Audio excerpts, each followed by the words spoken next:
हिमालय की ऊंचाइयों में एक अनोखा जीव घूमता है जो अपनी अदृश्यता और रहस्यमयता के लिए जाना जाता है। शांत और मजबूत, ये अपने एनवायरनमेंट का मास्टर है। इसकी चाल और हरकतें इतनी नाजुक होती हैं कि इसे देख पाना मुश्किल है। यह है स्नो लेपर्ड, दुनिया के सबसे इल्यूसिव क्रीचर्स में से एक। इसकी कैमोफ्लाज की कला इसे और भी अद्वितीय बनाती है। बहुत कम लोगों ने इसे देखा है और उससे भी कम इसे समझते हैं। इसके बारे में जानना और इसे देखना एक दुर्लभ अनुभव है। लेकिन एक बात पक्की है, इस मैग्निफिसेंट कैट को हमारी मदद की जरूरत है। इसके संरक्षण के बिना यह प्रजाति खतरे में पड़ सकती है। 23 अक्टूबर इंटरनेशनल स्नो लेपर्ड डे है। यह दिन हमें याद दिलाता है कि हमें इन अद्भुत जानवरों की रक्षा के लिए एकजुट होना चाहिए। यह दिन इन जानवरों को सेलिब्रेट करने और उनके सर्वाइवल के लिए लड़ने का दिन है। यह हमारे प्रयासों का प्रतीक है। स्नो लेपर्ड जंगली, अनटेम्ड जगहों का सिंबल है। यह हमें याद दिलाता है कि प्रकृति में अभी भी अनएक्सप्लोर्ड ब्यूटी और वंडर बाकी है। यह हमें याद दिलाता है कि दुनिया में अभी भी ब्यूटी और वंडर बाकी है। इसके अस्तित्व से हमें प्रेरणा मिलती है। लेकिन स्नो लेपर्ड सिर्फ एक प्रिटी फेस से ज्यादा है। ये एक स्किल्ड हंटर और एक इंटेलिजेंट क्रीचर है। ये अपने इकोसिस्टम में एक वाइटल रोल प्ले करता है। इसके बिना पूरा इकोसिस्टम असंतुलित हो सकता है। एक टॉप प्रेडेटर होने के नाते ये प्री एनिमल्स की पॉपुलेशन को कंट्रोल में रखता है। ये इकोलॉजिकल बैलेंस बनाए रखने में मदद करता है। ये डेलिकेट हिमालयन इकोसिस्टम में बैलेंस मेंटेन करने में मदद करता है। इसके बिना ये फ्रैजिल इकोसिस्टम खतरे में पड़ सकता है। स्नो लेपर्ड को खोने का पूरे रीजन पर डेवस्टेटिंग कॉन्सिक्वेंसेस होगा। हमें इसे बचाने के लिए हर संभव प्रयास करना चाहिए। साइंटिस्ट का एस्टिमेट है कि जंगल में केवल 4000 से 7000 ही बचे हैं। ये हिमालय से लेकर सेंट्रल एशिया तक एक वास्ट रेंज में फैले हुए हैं। इन हाई एल्टीट्यूड हैबिटेट्स तक पहुंचना मुश्किल है, जिससे इनकी नंबर्स को एक्यूरेटली ट्रैक करना चैलेंजिंग हो जाता है। स्नो लेपर्ड का इलूसिव नेचर चैलेंज को और बढ़ा देता है। ये कैमोफ्लाज के मास्टर हैं। इनके स्पॉटेड कोट्स रॉकी टेरेन के साथ सीमलेसली ब्लेंड हो जाते हैं। ये सॉलिटरी क्रीचर्स भी हैं, जिससे इन्हें ढूंढना और भी मुश्किल हो जाता है। लेकिन हमें उनकी इल्यूसिवनेस को इनएक्शन का एक्सक्यूज नहीं बनने देना चाहिए। हमें इन जानवरों को स्टडी और प्रोटेक्ट करने के लिए हर पॉसिबल टूल का यूज करना चाहिए।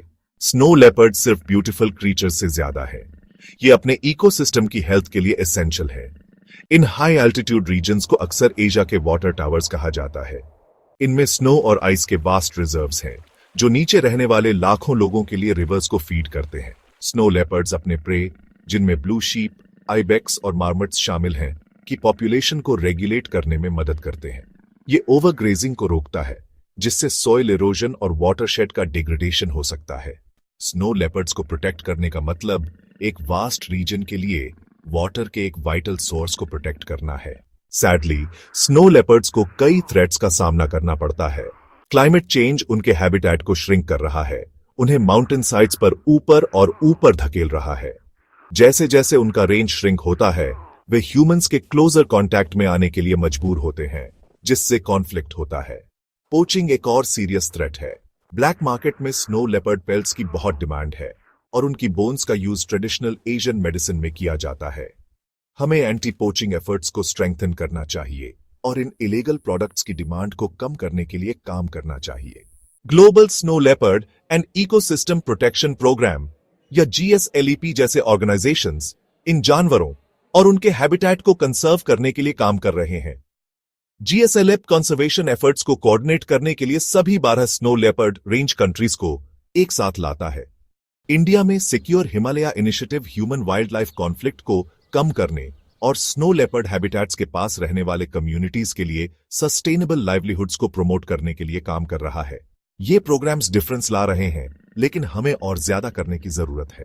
Snow leopards, known as the ghosts of the mountains, are a symbol of the wild and untamed beauty of nature. Snow leopard का फ्यूचर हमारे हाथों में है। उनकी सुरक्षा और संरक्षण के लिए हमें मिलकर काम करना होगा। हमें उनकी प्लाइट के बारे में अवेयरनेस रेज करनी चाहिए और कॉन्जर्वेशन एफर्ट्स को सपोर्ट करना चाहिए।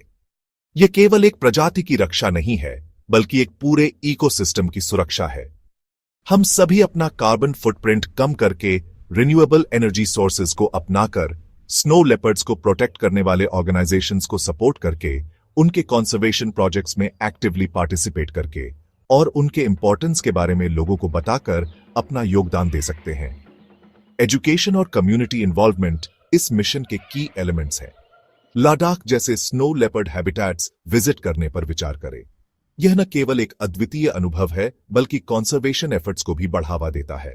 रिस्पॉन्सिबल टूरिज्म लोकल कम्युनिटीज को इकोनॉमिक बेनिफिट्स प्रोवाइड कर सकता है और उन्हें कंजर्वेशन में शामिल कर सकता है और कंजर्वेशन एफर्ट्स को सपोर्ट कर सकता है। यह एक विन विन सिचुएशन है जहां सभी स्टेक होल्डर्स को लाभ होता है। साथ मिलकर काम करके हम यह इंश्योर कर सकते हैं कि स्नो लेपर्ड आने वाली जनरेशंस तक फ्री घूमता रहे। यह हमारी कलेक्टिव रिस्पॉन्सिबिलिटी है। आइए इन मैग्निफिसेंट क्रीचर्स को वो फ्यूचर दें जिसके वे डिजर्व करते हैं। यह एक ऐसा फ्यूचर है जहां वे सुरक्षित और स्वतंत्र रह सकें।